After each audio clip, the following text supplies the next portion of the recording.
답변해 주시기 바랍니다. 끝순이 아버지에게요 딸이 7명이 있습니다. 칠공주예요. 칠공주.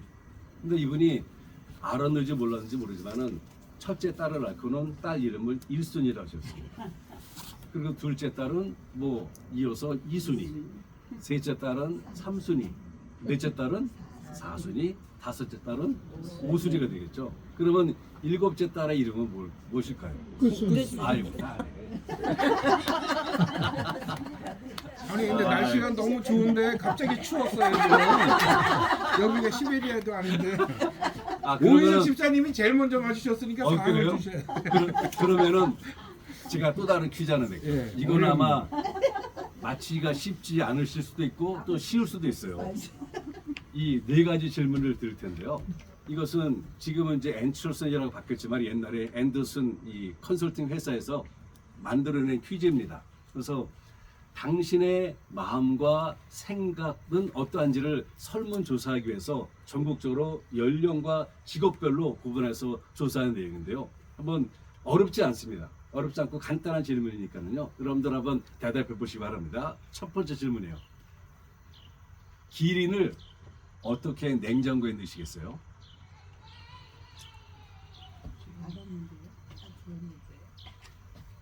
기린을 어떻게 냉장고에 넣으시겠어요?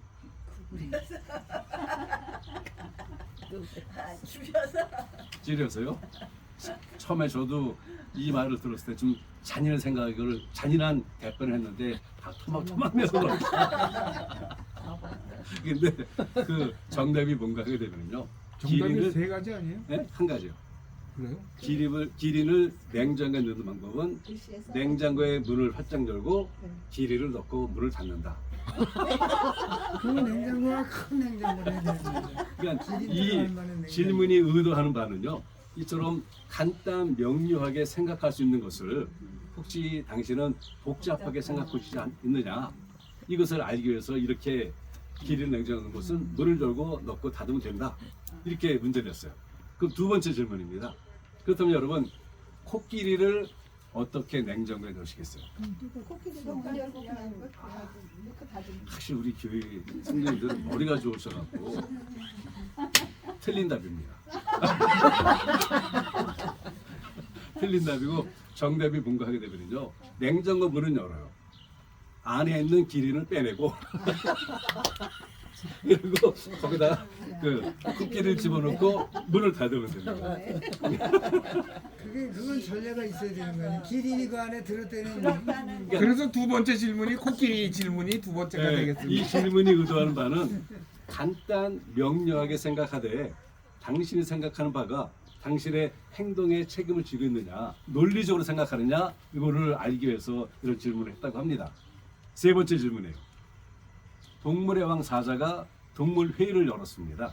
그래서 모든 동물이 다 그 동물회의에 뭐 워낙에 사자가 무섭다 보니까는 다 참가를 하게 됐는데 동물 한 놈이 참가를 안 했어요. 어떤 동물이 참가를 안 했을까요?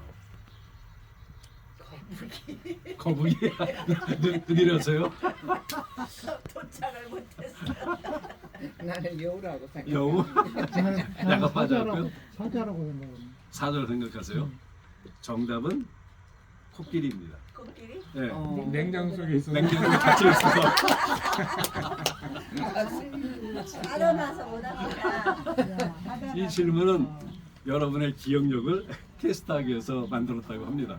이제 마지막 네 번째 질문인데요. 이거는 진짜 아주 간단 명료해요. 그래서 많은 분들이 대답할 수가 있고 또 많은 분들이 대답을 했다고 합니다.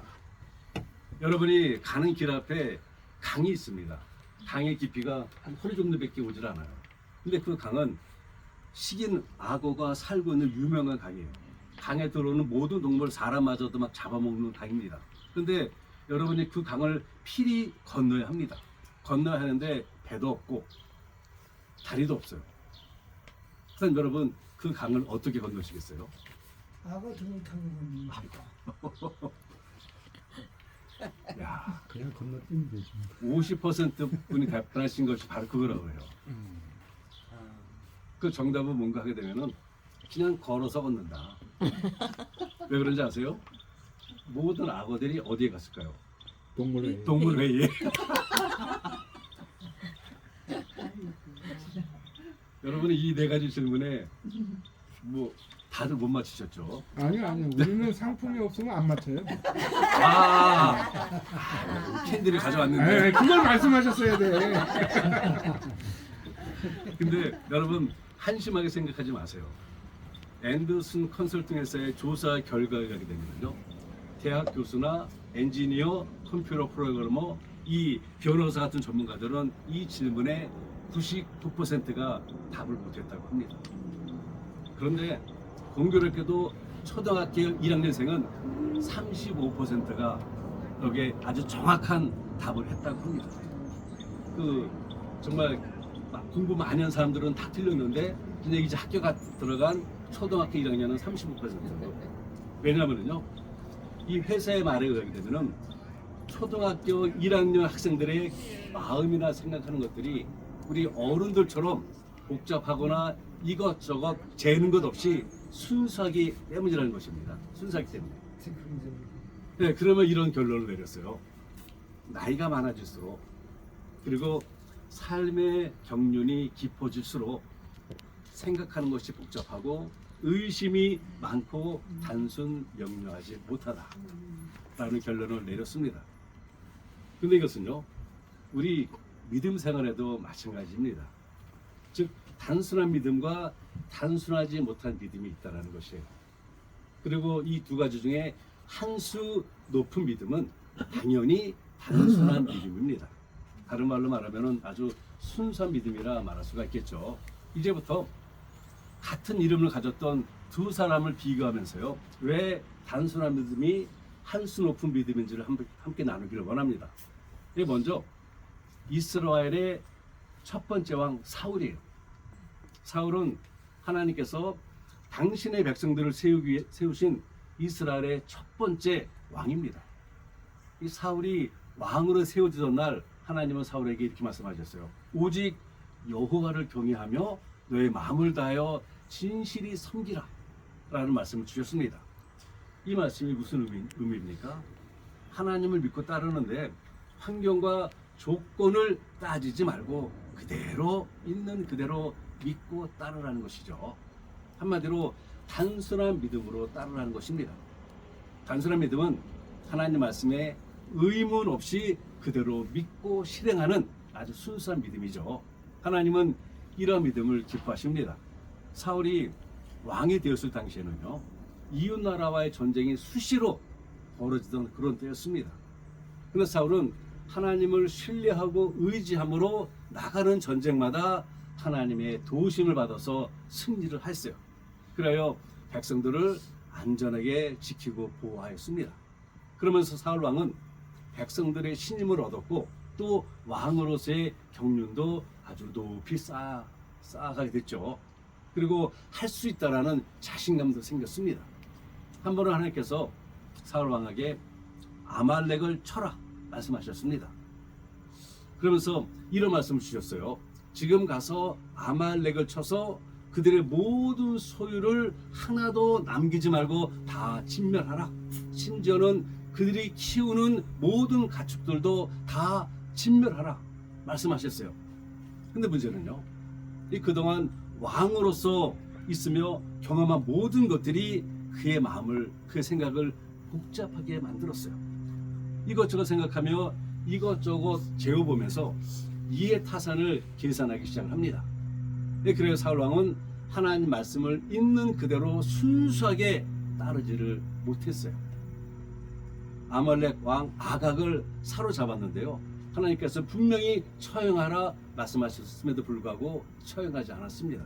왜냐하면요, 그를 살려줌으로써 자기의 종속으로 삼아서 조공을 받을 수 있기 때문입니다. 또 기름진 양과 소 같은 가축들을 보면서 저 좋은 가축을 가져다 키우게 되면은 자기 나라에 큰 이익이 될 거라 생각을 했습니다. 그래서 그 모든 양들, 모든 좋은 가축들을 하나도 하나님께서는 다 진멸하라 말씀하셨음에도 불구하고 그것을 다 살려서 가지고 왔습니다. 즉 세상적인 계산을 통한 물질의 눈이 어두워서 하나님 말씀에 순종하기를 거부했다라는 것이죠. 그래서 작은 양심의 가책이 있는지 모르지만 잡아온 그 가축들을 잡아서 하나님 앞에 제사를 드렸는데 하나님께서 기뻐 받으셨습니까? 안 받으셨죠. 그래 하나님은 모든 가축들마저 진멸하라 하셨는데도 사울은 하나님 말씀에 자기의 생각을 놓고는요, 자기 생각대로 실행을 했습니다. 자기 눈에 보기 좋은 것들은 다 가지고 돌아온 것이죠. 하나님께서 진멸하라 하셨으면은 진멸했어야 하는데 이것이 단순한 믿음 아닙니까? 그러나 그는 그러지 않았고 정반대로 자기 생각을 복잡한 자기 생각을 따랐습니다. 이러한 그의 결말이 어떻게 됐어요? 그와 그의 아들은 전쟁터에 이슬로 사라지고 말았습니다. 그의 후손들은 왕권을 다 상실하고 말았어요. 하나님 말씀에 단순한 믿음으로 따르지 못한 불행한 결과인 것이죠. 이 화면에 또 다른 사울이 있습니다. 이 사람은 베냐민 지파의 후손으로 히브리인 중에 히브리라 불리는 이런 사람이에요. 배운 것도 많았고 많은 사람들로부터 존경도 받았습니다. 예수님 당시의 사람이었는데요. 단점이라면은 예수님을 따르는 사람들을 죄인 취급하며 극단 세력의 골수 분자였다는 것이죠. 하나님을 믿어야지 왜 예수를 따르냐? 그 사람의 골자 이거예요. 우리는 하나님의 백성이고 하나님을 믿어야지. 그 당시에 이 사울은 예수님을 하나의 선지자로만 생각했습니다. 그래서 사람인 왜 예수를 따르냐? 이런 생각을 가진 골수분자예요. 얼마나 예수님을 따른 사람을 미워했는가 하게 되면요, 핍박을 피해 숨어있는 이 그들을 찾아다니며 다 일일이 잡아다가 옥에다 다 가둘 정도였습니다.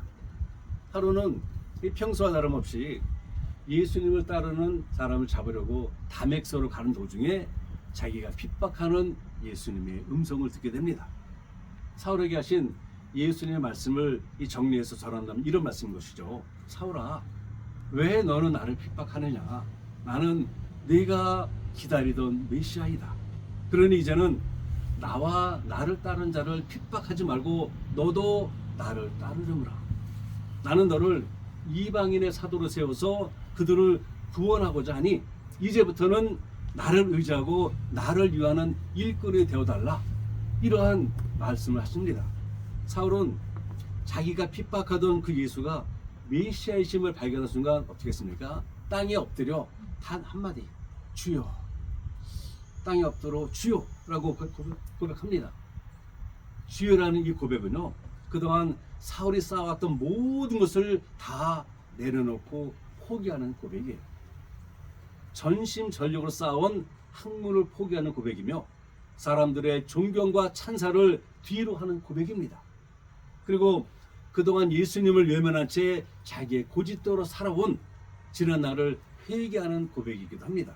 그리고 무엇보다도 이제부터는 주님만을 믿고 신뢰하며 따르겠다는 순수한 믿음의 고백인 것입니다. 이 사건을 계기로 사울은 바울이 되지 않습니까? 더 이상 잘못된 길을 걸어가던 사울이 아니라 예수님을 믿고 의지하며 또 예수님을 증거하는 사도 바울이 된 것이죠. 이 사건 이후 이 사도 바울은 주님께서 팥으로 메주를 쏜다 해도 그대로 믿고 행했습니다. 주님께서 가라 하시면 비록 그 자리가 자신의 생명을 위협받는 그러한 위험한 자리를 할지라도 마다하지 않고 주님께서 가라 하시는 그곳으로 떠났어요. 이렇게 주님의 말씀을 그대로 믿고 따른 그를 통해서 어떤 결과가 일어났어요? 수많은 사람들이 구원을 받았습니다. 그리고 지금도 전 세계적으로 믿는 사람들의 모범이 되고 있어요. 아마 여러분들도 여기 앉아 계신 우리들도 나도 사도 바울 같은 이러한 믿음의 서지가 됐으면 좋겠다라는 아마 소망을 가지고 계실 것입니다. 바울이 사도요, 전도자요, 치유자요, 선생으로 하나님의 큰 능력을 받을 수 있었던 유일한 비결은요, 바로 하나님 말씀을 그대로 믿는 단순한 믿음을 가지고 있었기 때문인 것입니다. 단순하지 못한 믿음을 가졌던 사울 왕의 결말은 멸망입니다. 그러나 단순한 믿음으로 주님을 따랐던 또 다른 사울은 사도 바울이 되었고 많은 사람들을 구원으로 인도하게 된 것이죠. 그렇다면은 사울이라는 이름을 가졌던 이 두 사람의 믿음 중에 한 수 위 믿음이 누구의 믿음일까요? 뭐 당연히 사도 바울의 믿음이 되겠죠. 우리 사랑하는 성도님들, 오늘 본문은 우리에게 뭐라 하십니까? 주 예수를 믿으라, 그리하면 너와 네 집이 구원을 얻으리라 말씀하고 계십니다. 이 말씀에는 아무런 조건이 따라붙지는 않습니다. 우리가 먼저 구원받기 위해서 먼저 해야 할 것도 없습니다. 그저 예수님을 믿기만 하면 구원을 얻는다고 말씀하고 계세요. 이 말씀이 요구하는 것은 단 하나, 단순한 믿음입니다. 단순한 믿음. 거기만 끄떡이는 단순한 믿음. 예수님을 믿기만 하면 구원을 얻는다고 하니 그대로 믿겠다라는 단순한 믿음이에요. 그러므로 우리 사랑하는 성도님들, 오늘 주신 말씀대로 예수님을 믿으시기 바랍니다. 한수 높은 단순한 믿음으로, 순수한 믿음으로 믿으시기 바랍니다. 그래서 여러분과 우리의 가정에 구원이 풍성하게 임하고 또 거기서 끝나는 것이 아니라 아름다운 생명수가 흘러나와서 많은 사람들의 목마른 몫을 적여주시되 우리를 만나는 우리 주변에 있는 모든 분들에게 이러한 생명의 생수의 강을 흘려주시기를 주님의 이름으로 축복합니다. 자, 좋으신 하나님, 이 고맙고 감사드립니다. 저희들이 갖고 있는 믿음, 오늘 주신 말씀 그대로 단순한 믿음인지요, 아니면은 여러 가지 나의 생각과 나의 경험과 나의 모든 것이 복합적으로 있는 그러한 믿음인지 한번 우리 자신을 돌아보기를 원합니다. 하나님께서는 우리에게 원하시는 거 뭐 휘황찬란한 그런 믿음이 아니라 단순한 믿음, 주 예수를 믿으라, 그래야만 너와 네 집이 구원을 얻으리라는 이 말씀을 듣고 고개를 끄덕이면서 하나님 믿습니다 라는 이 단순한 믿음입니다. 하나님, 우리 새생명 침례의 믿음이 이러한 단순한 믿음, 순수한 믿음, 그러나 한수 높은 믿음의 소재가 다 되도록 우리 주여 축복하옵소서. 아버지, 그래서 우리들의 삶에, 우리들의 가정에, 우리의 교회에 생수가 늘 차고 넘침으로 인해서 많은 목마른 심령들이 우리 교회를 찾아나오고 우리를 만남으로 인해서 구원의 생수를 맛보고 저들 또한 변화되는 아름다운 역사가 임하도록 우리 주여 축복해 주옵소서. 지금은 우리 주 예수 그리스도의 은혜와 하나님 아버지의 지극하신 사랑하심과 성령님의 감동 교통하심이 하나님의 말씀을 그대로 믿고 따르는 단순한 믿음을 갖고 주님이 오시는 그날까지 전진하기로 다짐하며 돌아가는 모든 성도님들의 머리와 가정과 그리고 섬기는 새생명 침례 교회 위에 지금으로부터 영원토록 함께 하시기를 축원하옵나이다. 아멘. 예배 마무리했습니다. 감사합니다.